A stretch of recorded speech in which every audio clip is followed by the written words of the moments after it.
Not every relationship will last forever. Actually, most don't. And the reasons are manifold. Some relationships are short-lived to teach us self-worth, boundaries, expressing our needs, honesty, or vulnerability. Others are there to give us hope, maybe a sense of aliveness or the experience of sexual freedom. Different kinds of relationships fulfill different purposes in our lives. But we are taught a romantic and idealistic love that often doesn't meet the test of reality. So relationships are really a place of healing, but what that also means is that they are a place of meeting our wounds. The two, healing and wounds, of course, belong together. When we idealize love, we unconsciously attempt to avoid those feelings of pain from those wounds, and in this state of unconsciousness, we lose our sense of self and our integrity. So what idealization does is it blocks a natural flow, and as a result we feel stuck, we feel not seen, and we essentially remain unfulfilled at our core. And the result being frustration, helplessness, anger, feelings that are hard to contain. But also leaving a relationship doesn't come so easy. Guilt, fear of loneliness and judgment, and our partner's anger all create confusion and make it difficult to separate. And by the time it comes to moving away, we are usually charged up with strong emotions that blur our clarity. This is actually the time to remember that relationships are a place of understanding ourselves. They are a space of learning vulnerability and simplicity, and relationships pose both a challenge and a healing opportunity to be honest and authentic.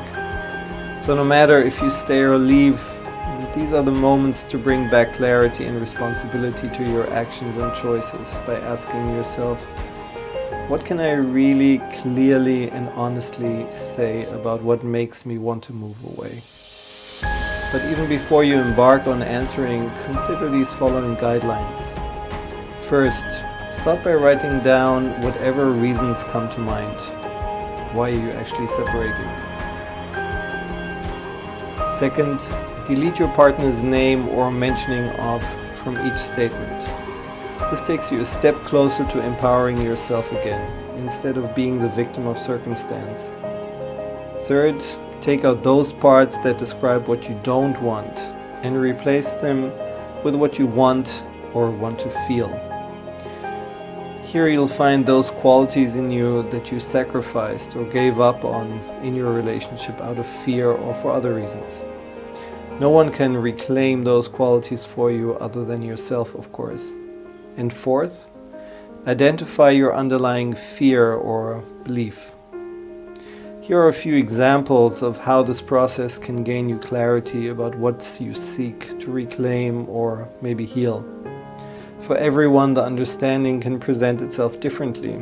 Explore your own responses to love and the underlying dynamics. Maybe you want to stop actually this video to read through the table and let the dynamics sink in. I will run you through the first two examples and then you can take it from there. So we start by step 1. Well, what are the raw feelings? So we could say, I don't feel alive next to you. In step 2, taking our partner out of the equation, I don't feel alive. In step 3, what is it that I actually want to do or to feel? What do I need? So I want to feel alive. And what is the underlying fear or belief in step 4? Maybe it's showing my aliveness would bring up feelings of shame or embarrassment. And take the second line also.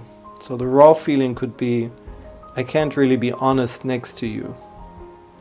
Without your partner in this equation in step 2, I can't be honest. In step 3, what is it that you really want? I want to speak truthfully. And what's the underlying fear or belief in step 4?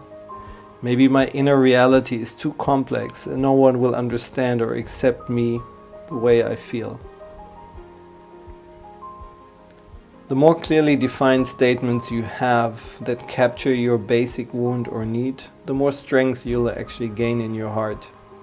This is a good time to ask yourself if you can acknowledge and accept those realizations about yourself and not get lost in self-judgment. Don't be tempted to get stuck in righteousness and the attempt to change others, and find the courage to look truthfully at yourself. It is what allows you to really heal. What is presented in this video describes a common dynamic. However, the complexity of life's circumstances can create a number of different scenarios and also movements in us. So stay open for this video to sink in and notice if something resonates in your heart.